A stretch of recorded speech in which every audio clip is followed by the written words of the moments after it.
Haleluya.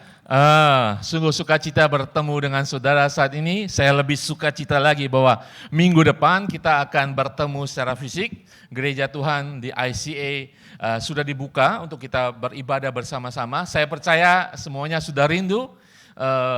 Inilah waktu yang sudah dijadikan Tuhan bagi kita. Ya, minggu depan kita bertemu di tempat ini dengan segala protokol pandemi masih berlangsung. Saudara tetap harus pakai mask, tidak makan, dan tetap jaga jarak, dan ibadah kita akan singkat. Dan saya percaya, walaupun kita masih terbatas, tetapi sukacita kita akan dipenuhi dari surga. Amin, haleluya. Jangan lupa saudara mengundang teman-teman ataupun jemaat Tuhan yang sudah lama, mungkin karena pekerjaan mereka tidak libur. Undang mereka, ajak mereka, doakan mereka agar api pelayanan, api untuk bertemu, bersekutu tetap menyala-nyala pada saat ini. Amin, haleluya. Mari kita penuhi tempat ini, walaupun kapasitas masih 50, kita penuhi tempat ini. Amin, haleluya. Saya sungguh bersuka, saya akan bertemu dengan banyak jemaat yang mungkin sudah lama kita tidak bertemu, ya karena pandemi ini. Oke, saudara sekalian, hari ini di awal bulan Oktober ini kita akan memulai seri khotbah baru, seri yang kemarin kita sudah selesai tentang binatang berbicara, talking animal. Saya percaya semua diberkati Tuhan. Hari ini kita masih berbicara tentang makhluk hidup ya. Hari ini sungguh luar biasa. Judul daripada seri khotbah ini adalah cerita kisah tentang pohon. Ini adalah seri daripada khotbah kita. Dan judul khotbah hari ini adalah pohon kehidupan. Pohon kehidupan. Saudara sekalian, jadi ada sekitar 5 minggu kita akan berbicara tentang pohon, ya macam-macam pohon. Tapi minggu pertama adalah pohon kehidupan. Saudara sekalian, saya ingin membawa saudara, coba saudara bayangkan ya, saudara pernah ke satu taman gitu ya. Mungkin saudara membayangkan taman yang paling indah yang pernah saudara kunjungi. Ya, saudara mencium wangi-wangian daripada bunga di sana, saudara bisa melihat buah-buah yang ranum, pasti enak dimakan, mungkin saudara mencicipi. Saudara sekarang saya percaya Hong Kong banyak taman-taman seperti itu ya. Mungkin taman di rumah sih jarang, beda dengan Indonesia. Jarang sekali orang akan memiliki pohon di rumah, jarang sekali ya.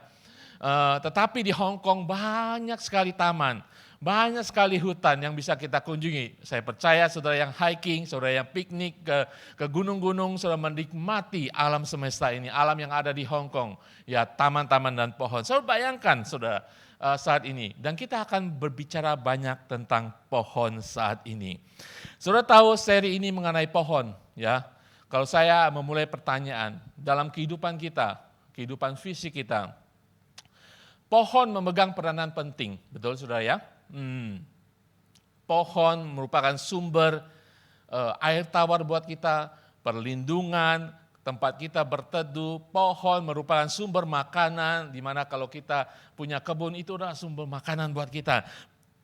Pohon sangat-sangat berguna dalam kehidupan kita. Pohon adalah sumber oksigen bagi kita, dikatakan kalau seperti di Kalimantan, Indonesia adalah negara tropis. Kalimantan itu seperti paru-paru daripada planet bumi ini. Walaupun ada beberapa negara yang tidak punya pohon sama sekali ya. Tapi Indonesia, saudara dan saya yang berasal dari Indonesia, kita tahu persis pohon. Tetapi kadang-kadang kita take it for granted, kita anggap remeh, kita potong, kita tebang pohon seenak-enaknya. Saudara, pohon adalah, apalagi hutan yang rimbun ya, hutan tropis itu adalah paru-paru yang menghasilkan banyak sekali kegunaan bagi hidup manusia. Dan kita tergantung pada pohon dalam kehidupan kita. Saudara, hari ini tadi saya katakan, mari kita bayangkan kita ada di taman ya. Hari ini saya ingin membawa saudara ke satu taman. Ya, taman yang luar biasa, taman yang paling indah yang pernah ada semenjak manusia diciptakan, yaitu Taman Eden. Taman Firdaus. Ya, kita baca di dalam Kejadian 2 ayat 9 mengatakan, Kejadian 2 ayat 9 mengatakan, lalu Tuhan Allah menumbuhkan berbagai-bagai pohon dari bumi. Ini proses penciptaan yang menarik dan yang baik untuk dimakan buahnya. Dan pohon kehidupan di tengah-tengah taman itu, serta pohon pengetahuan tentang yang baik dan yang jahat. Saudara, kalau kita sudah nggak bisa menemukan Taman Eden lagi, Taman Firdaus. Kalau saya mengatakan saudara, di daerah New Territory ada Taman Eden, saya percaya saudara akan segera ke sana. Yang ada di tempat ini akan langsung meninggalkan tempat ini, langsung ke sana. Karena di sana ada pohon kehidupan. Saudara ingin berada di sana. Saudara pasti selfie sana, selfie sini, saudara. Ya, jemaat Indonesia. Amin, saudara. Tetapi Taman Eden itu sudah tidak ada. Tetapi kita belajar dari firman Tuhan hari ini dalam kitab Kejadian. Taman itu pernah ada, pohon kehidupan pernah ada, dan pohon pengetahuan tentang yang baik dan jahat itu pernah ada. Saudara, di dalam firman Tuhan Alkitab, selain Tuhan dan manusia, yang paling banyak disebut adalah tanaman, saudara, pohon. Dan banyak sekali karakter-karakter tokoh-tokoh Alkitab dalam Alkitab berhubungan dengan pohon. Jadi pohon itu sangat penting. Dan kita melihat di dalam firman Tuhan ini ada satu pohon kehidupan. Dan firman Tuhan hari ini judulnya adalah pohon kehidupan. Saudara, pohon kehidupan disebut 10 kali ya di dalam firman Tuhan. 3 kali di dalam kitab Kejadian, 3 kali di dalam kitab Wahyu, dan 4 kali di dalam kitab Amsal. Di antara kedua pohon ini, pohon kehidupan di dalam kitab Kejadian dan pohon kehidupan di dalam kitab Wahyu, kita tahu ada satu pohon, yaitu salib Tuhan. Saudara sekalian, firman Tuhan mengatakan, Adam dan Hawa melanggar perintah Tuhan, sehingga mereka terusir daripada taman itu, sehingga Taman Eden itu tidak bisa diketemuin lagi karena ada penjagaan dari Tuhan, sehingga kita tidak pernah melihat pohon kehidupan itu lagi. Tetapi saudara, kita tahu di dalam Alkitab, pohon kehidupan itu akan ada lagi di dalam kitab Wahyu. Dan di antara dua pohon ini saudara, antara pohon kehidupan yang pertama ketika Adam jatuh, manusia terusir dari Taman Eden. Dan kita tidak bisa menikmati lagi pohon kehidupan itu. Saudara tahu bedanya pohon kehidupan dan pohon pengetahuan tentang baik dan jahat. Pohon kehidupan itu memberikan secara fisik, dia memberikan kehidupan kekal. Bahkan secara rohani dia memberikan kehidupan kekal. Tuhan tidak pernah menciptakan manusia untuk mati, saudara. Bahkan ketika manusia jatuh sekalipun pada awal-awal pengembangan manusia, ada orang yang berumur 100, 200, bahkan 500. Bahkan lebih, saudara. Tuhan tidak pernah menciptakan manusia untuk mati secara fisik. Karena di Taman Eden itu ada pohon kehidupan yang memberikan kehidupan kekal secara fisik dan secara rohani. Pohon itu pasti indah, pasti enak dimakan buahnya. Tetapi ada pohon satu, saudara, yaitu pengetahuan baik dan buruk. Hanya satu, saudara. Firman Tuhan mengatakan di antara semua pohon itu, Adam dan Hawa boleh menikmati sesuka mereka setiap waktu. Hanya ada satu pohon. Saudara bisa bayangkan di hutan gitu ya, saudara ya. Di hutan banyak pohon-pohon alami, pohon duren dan pohon jambu dan sebagainya. Saudara bisa nikmati ribuan, cuma ada satu pohon yang nggak boleh disentuh. Dan Adam makan daripada buah itu adalah racun. Dan semenjak itu manusia jatuh dalam dosa, terusir daripada Taman Eden, Taman Firdaus, dan tidak bisa menikmati pohon kehidupan lagi. Saudara sekalian, dan kita tahu ada pohon kehidupan di kitab Wahyu. Kita akan dipulihkan untuk menikmati pohon kehidupan di kitab Wahyu nanti. Nanti kita akan lihat apa itu pohon kehidupan di kitab Wahyu. Tetapi saudara, yang menjadi masalah di sini saudara, dari pohon yang pertama, pohon kehidupan yang pertama sampai pohon kehidupan di kitab Wahyu, banyak waktu terbuang, banyak dosa terjadi, banyak pelanggaran terjadi. Karena kejatuhan manusia. Sampai Yesus datang kedua kalinya. Yesus datang dan dia harus mati di atas kayu. Dia mati bagi saudara dan saya, sehingga saudara, walaupun kita belum mencapai masa di dalam kitab Wahyu, kita sebagai anak Allah ketika kita menerima Yesus sebagai Tuhan dan Juru Selamat. Dialah, Yesus itu adalah pohon kehidupan bagi kita. Amin. Mari kita hari ini akan menyimak sejenak pohon kehidupan di dalam Taman Eden. Ya, pohon kehidupan di Taman Eden. Saudara, di dalam Kejadian 2 ayat 15 sampai 17 dikatakan, di ayat 15 mengatakan, Tuhan Allah mengambil manusia itu dan menempatkannya dalam Taman Eden untuk mengusahakan dan memelihara taman itu.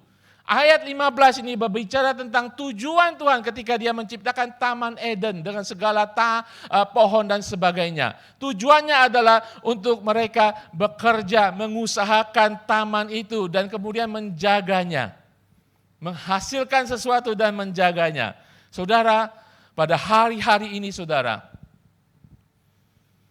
hari-hari ini ketika kita sebagai anak Tuhan sekalipun, kalau kita tidak tergantung pada pohon kehidupan, yaitu Yesus itu sendiri, kita bisa bekerja, kita bisa mengusahakan banyak hal, tetapi kita tidak bisa menjaganya. Kita dapat berkat, kita usaha, kita dapat berkat, dan kita tidak bisa menjaganya. Hilang begitu saja. Kita tidak tahu kenapa hilang. Kenapa saudara? Karena kita tidak hidup di dalam pohon keselamatan kita, yaitu Yesus Tuhan. Amin saudara. Kita disuruh punya tujuan untuk menikmati itu. Di ayat ke-16 mengatakan, lalu Tuhan Allah memberi perintah itu kepada manusia, Adam dan Hawa, semua pohon dalam taman ini boleh kau makan buahnya dengan bebas.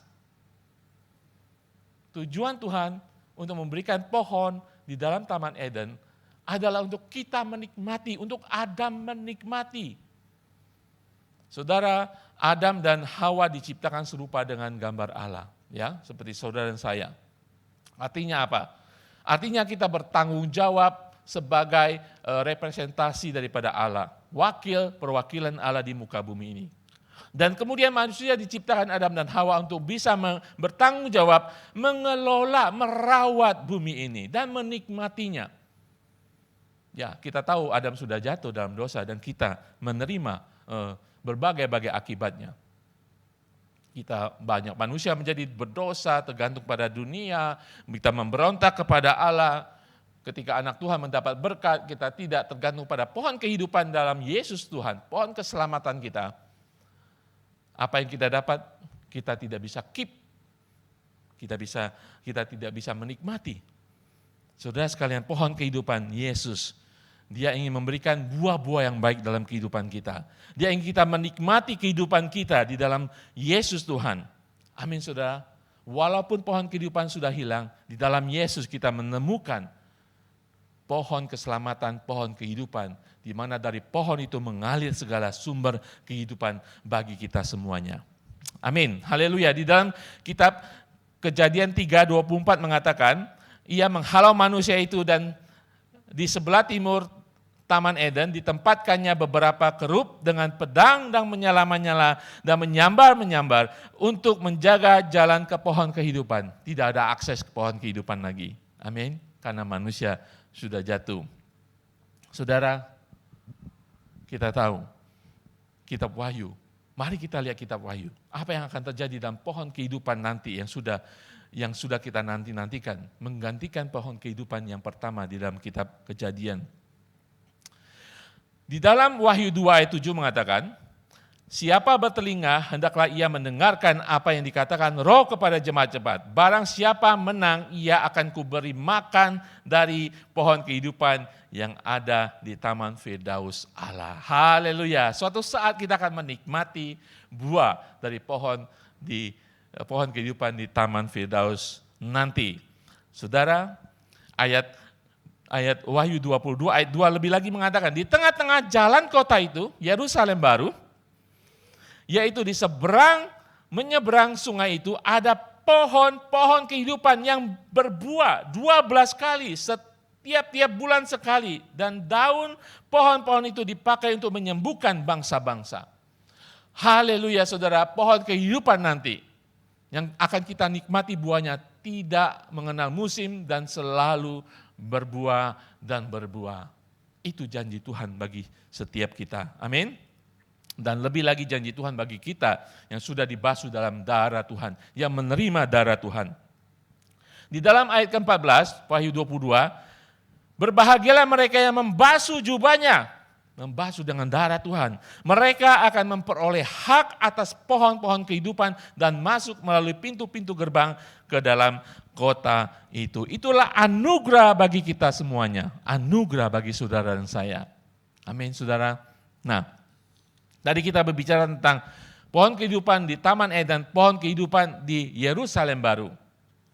Sekarang saudara, antara waktu itu dan nanti dalam kitab Wahyu Yerusalem baru, kita masih ada di dunia. Tadi saya katakan bagi saudara dan saya yang sudah menerima Tuhan Yesus, kita ada pohon kehidupan, pohon keselamatan, yaitu Yesus itu sendiri.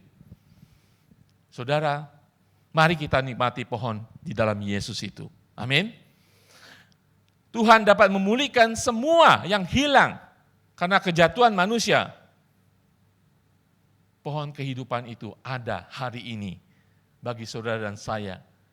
Bagi saudara yang belum percaya kepada Yesus, dia ada buat saudara. Dia adalah pohon yang memberikan kehidupan, tidak hanya secara fisik, tapi pohon kehidupan yang memberikan kehidupan secara rohani bagi saudara dan saya.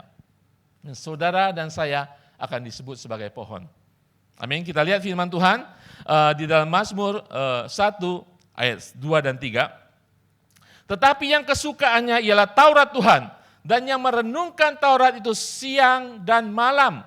Ia seperti pohon yang ditanam di tepi aliran air, yang menghasilkan buahnya pada musimnya, dan yang tidak layu daunnya, apa saja yang diperbuatnya berhasil. Itulah saudara dan saya ketika kita hidup di dalam pohon keselamatan kita, yaitu Yesus Tuhan. Ada beberapa pohon kehidupan yang mencerminkan jemaat Tuhan, orang percaya di dalam kitab Amsal. Amsal 3 ayat 18, ini adalah memberikan hikmat bagi kita. Dikatakan, ia menjadi pohon kehidupan bagi orang yang memegangnya. Siapa yang berpegang padanya akan disebut berbahagialah. Dia mendatangkan hikmat bagi saudara dan saya. Yang kedua, dia mendatangkan kebenaran. Dalam Amsal 11:30 mengatakan, hasil orang benar adalah pohon kehidupan. Dan siapa bijak mengambil hati orang. Kebenaran, saudara. Berikutnya, itu akan menghasilkan kepuasan. Sebagai pohon kehidupan, dia akan menghasilkan kepuasan bagi kehidupan kita. Dikatakan Amsal 13:12 mengatakan, harapan yang tertunda menyedihkan hati, tetapi keinginan yang terpenuhi di dalam Yesus Tuhan adalah pohon kehidupan bagi kita semuanya. Haleluya. Saudara, ketika saudara di dalam Tuhan, saudara akan mengalami kepuasan karena saudara masuk dalam kehidupan ketergantungan saudara kepada Tuhan. Saudara akan merasa puas. Yang berikutnya, dikatakan dalam Amsal 15 ayat 4 mengatakan, lidah lembut adalah pohon kehidupan, tetapi lidah curang melukai hati. Saudara akan memiliki kelembutan ketika saudara ada di dalam Yesus Tuhan. Saudara adalah pohon kehidupan itu sendiri. Saudara, Yesus, anak Allah itu, memungkinkan kita saat ini, pada waktu ini, untuk kita menikmati pohon kehidupan itu. Yang sudah hilang, yang akan kita jumpai nanti di dalam kitab Wahyu. Kita bisa menikmati, yaitu di dalam Yesus. Yesus berkorban bagi saudara dan saya. Kita baru saja melakukan perjamuan kudus. Yesus dikirim Allah Bapa untuk mengorbankan dirinya. Saudara tahu bahwa pada zaman Romawi, hukuman mati bisa saja dicambuk, bisa digoreng, saudara, bisa ditimpuk mati, ataupun dengan pedang ditikam mati. Kenapa Yesus tidak melalui hukuman mati seperti itu? Tetapi dia harus disalibkan di atas kayu, di atas pohon itu. Agar saudara dan saya, kita tidak menikmati lagi pohon itu, pohon pengetahuan baik dan buruk itu. Agar semua yang ada dalam kehidupan kita, dosa kita, turut disalibkan di dalam pohon itu, kayu itu, di Bukit Golgota. Yaitu kayu salib daripada Tuhan Yesus. Yesus mati di atas kayu salib, atau pohon itu karena Itu adalah nubuatan perjanjian lama. Di dalam Galatia 3:13 mengatakan, Kristus telah menebus kita dari kutuk hukum Taurat dengan jalan menjadi kutuk karena kita. Sebab ada tertulis, terkutuklah orang yang digantung pada kayu salib. Saudara yang belum percaya kepada Tuhan Yesus, firman ini buat saudara. Apa yang saudara cari pada hari-hari seperti ini? Pohon kehidupan di Taman Firdaus sudah tidak bisa kita temui. Itu adalah sumber kehidupan kekal kita. Sumber kekekalan secara fisik, sumber kekekalan secara rohani, sudah tidak ada karena kejatuhan Adam dan Hawa. Saudara, saat ini ada Yesus. Dia adalah pohon kehidupan saat ini. Dia naik ke kayu salib, merentangkan tangannya, menawarkan bagi saudara. Ayo, gantungkan segenap kesalahan saudara, dosa saudara. Yesus ingin mengatakan, aku masih sanggup menanggung semua kutuk, semua dosa manusia. Dia sudah dinubuatkan untuk digantung di kayu itu, di pohon itu. Kedua, Yesus digantung di kayu itu untuk mengembalikan pohon yang sudah hilang itu saat ini bagi saudara dan saya. Pohon kehidupan itu saat ini bagi saudara dan saya. Tidak hanya menyelamatkan saudara, tetapi memberikan kehidupan karena dia adalah pohon kehidupan. Di dalam Yohanes 10 ayat 10 mengatakan, pencuri datang hanya untuk mencuri dan membunuh dan membinasakan. Itu adalah hasil daripada kejatuhan manusia. Saudara bisa bekerja, mengumpulkan, tetapi saudara tidak bisa keep, tidak bisa memelihara, dicuri, diambil oleh pencuri itu. Tetapi bagian kedua mengatakan, Yesus mengatakan, aku datang supaya mereka mempunyai hidup dan mempunyainya dalam segala kelimpahan. Dialah pohon kehidupan, dia memberikan hidup dan hidup yang berkelimpahan bagi mereka yang percaya kepadanya. Saudara, dia memberi dan memberi. Sama hal dengan pohon. Saudara perhatikan pohon. Pohon itu selalu memberi. Ya, dia memberikan oksigen bagi saudara, dia memberikan makanan bagi saudara, dia membersihkan udara, dia melindungi tanah supaya tidak erosi. Saudara bisa bayangkan pohon kelapa, semua dari akar sampai ujung bisa dipakai. Memberi dan memberi, itulah Yesus kita. Pohon kehidupan kita. Dia datang untuk memberi dan memberi. Ada satu hal yang diambil dari Tuhan Yesus, yaitu dosa saudara dan saya. Selebihnya dia memberi kehidupan yang berkelimpahan. Dia memberikan kemenangan bagi saudara. Bahkan saudara disebut lebih daripada pemenang. Amin saudara. Dia adalah sumber kehidupan kita. Karya agung Yesus bagi manusia, bagi saudara dan saya, telah selesai. Amin. Sekarang keputusan kita. Bagi saudara yang percaya kepada Tuhan sebagai anak Allah, apakah saudara masih terus menikmati pohon kehidupan dari Tuhan? Atau saudara kadang-kadang menikmati pohon-pohon dunia? Hasil daripada buah-buah pohon pengetahuan yang jahat dan baik itu masih ada sampai sekarang. Saudara, pohon itu dilarang oleh Tuhan. Karena hanya Tuhan yang mengetahui secara pasti yang baik dan yang jahat. Kita hasil daripada kejatuhan itu, kita masih makan hasil buah-buahnya. Kita kadang-kadang ingin menjadi seperti Tuhan. Kita menghakimi. Kita tahu firman Tuhan mengatakan hanya Tuhan yang hakim. Karena hanya Tuhan yang mengetahui yang kebaikan dan kejahatan. Amin saudara. Hari ini pohon kehidupan terima dari Tuhan Yesus. Terima dari Tuhan Yesus. Dia memberikan kehidupan bagi kita. Amin. Dia sudah mengembalikan pohon kehidupan supaya kita hidup. Dan hidup yang berkelimpahan di dalam pohon itu, di dalam Yesus Tuhan. Dia telah tergantung di kayu. Tanda kutukan kita di kayu itu. Untuk dia bisa menghasilkan menjadi pohon kehidupan bagi kita semuanya. Saudara ingat di dalam Yohanes 15. Ayat 1 mengatakan, akulah pokok anggur yang benar dan Bapakulah pengusahanya. Dia adalah pokok pohon itu. Dan kita semuanya adalah cabangnya, dikatakan tinggallah di dalam aku dan aku di dalam kamu. Sama seperti ranting tidak dapat berbuah dari dirinya sendiri kalau ia tidak tinggal di dalam pokok anggur itu. Demikian juga kamu tidak berbuah jikalau kamu tidak tinggal di dalam aku. Haleluya saudara sekalian. Dialah pohon itu. Kita sebagai anaknya, sebagai cabangnya, kita harus tinggal di sana untuk menerima, kalau pohon cabang menerima vitamin, menerima air, untuk bisa bertumbuh, menjadi subur dan berbuah. Yesus adalah pohon kehidupan kita.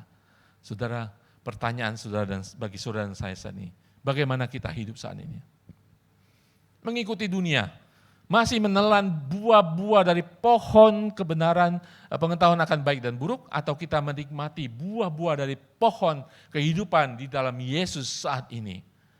Semuanya tergantung saudara dan saya. Nah, hari ini firman Tuhan mengatakan, kita akan menikmati pohon di Taman Firdaus di akhir zaman nanti, di Yerusalem baru. Tetapi hari ini, Yesus adalah pohon kehidupan bagi saudara dan saya. Amin. Yohanes 14 ayat 6 mengatakan, Yesus berkata kepadanya, akulah jalan dan kebenaran dan hidup. Tidak ada seorang pun yang datang kepada Bapa kalau tidak melalui aku. Dia adalah jalan, kebenaran, dan memberikan hidup bagi saudara dan saya. Yohanes 8:32 mengatakan, dan kamu akan mengetahui kebenaran dan kebenaran itu akan memerdekakan kamu. Saudara sekalian, Yesus ada saat ini. Apapun kehidupan saudara saat ini, saudara kering, tidak berbuah, tidak menghasilkan buah, tidak bisa menjadi berkat bagi banyak orang. Mungkin saudara saat ini terputus dari pokok itu, yaitu pohon kehidupan kita Yesus Tuhan. Mungkin saudara sudah jauh. Saudara kembali, tertanam di dalam pokok itu. Dia akan mengalirkan aliran kehidupan dalam kehidupan saudara. Dia akan memuaskan dahaga saudara. Dia akan memuaskan rasa lapar saudara. Dia akan memenuhi kehidupan rohani saudara. Membuat saudara menjadi seorang yang hidup secara rohani, secara mental, secara fisik. Saudara akan menerima itu. Amin saudara.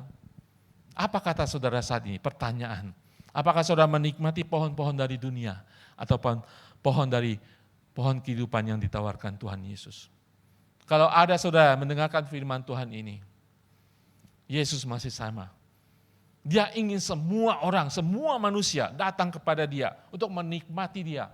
Karena dia adalah yang memberi hidup, memberi hidup, memberi hidup, memberi hidup. Yesus masih sama dulu, sekarang, dan selama-lamanya. Amin. Kalau satu pohon hidup begitu lama, ada pohon yang masih hidup semenjak zaman Yesus hidup. Pohon bisa menceritakan masa lalu, masa sekarang, dan masa depan. Yesus tahu masa lalu saudara. Yesus tahu masa sekarang saudara. Yesus memegang masa depan saudara. Dialah Allah.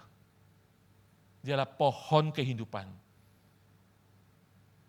Saudara, terima dia sebagai Yesus, sebagai Tuhan dan Juru Selamat. Sebagai pohon kehidupan dalam kehidupan saudara, mungkin saat ini sudah mati. Mungkin sudah mengering sebagai cabang. Mungkin menghasilkan buah-buah yang beracun dari dosa-dosa saudara. Dia adalah pohon kehidupan yang memberikan hidup. Dan saudara akan berbuah. Tetapi saudara harus di dalam aliran kehidupan pohon itu. Saudara harus tertanam di dalam Yesus Tuhan. Saudara harus hidup di dalam ketaatan, kesetiaan di dalam Yesus Tuhan. Apa perkara dalam kehidupan saudara saat ini? Apa saudara? Hanya satu hal yang diperlukan. Yesus sudah mengembalikan pohon kehidupan itu. Dan dia ada buat saudara dan saya. Nikmati dia. Nikmati pohon itu. Nikmati pohon itu. Seperti halnya nanti di dalam Yerusalem baru, kita akan makan buah itu. Makan buah itu yang tidak habis-habisnya, tidak mengenal musim. Saat ini Yesus akan senang ketika kita menikmati dia. Kita makan buah daripada Tuhan Yesus. Dialah yang memberi kehidupan. Allah yang dulu masih sama, sekarang dan selama-lamanya. Saudara, Kalau saudara ingat satu cerita di dalam perjanjian lama, ketika banyak orang menantang Harun, siapa yang menjadi pemimpin? Tuhan memerintahkan, mari semua pemimpin-pemimpin, bawa tongkatmu. Pada waktu itu setiap pemimpin memiliki tongkat. Bawa tongkatmu, masuk ke dalam, taruh di dalam tenda bait suci. Besok lihat, hanya tongkat Harun, tongkat saudara, yang sudah kering, yang sudah tidak berakar, tongkat, hanya tongkat Harun yang sudah mati, diberi kehidupan, bertumbuh, bertunas, bahkan berbunga dan berbuah. Apa kehidupan saudara saat ini yang sudah mati? Mungkin saudara seperti sepotong kayu, yang terbuang, yang mati dan tidak berguna. Serahkan kepada Tuhan. Serahkan kepada Tuhan. Dia akan membuat kayu kehidupan saudara yang sudah mati itu bertunas, tumbuh, berbunga, dan berbuah. Hanya Yesus yang mampu. Karena karya Tuhan Yesus di kayu salib. Karena kuasa Tuhan di kayu salib. Amin saudara. Serah kepada Dia, berserah kepada Dia. Haleluya.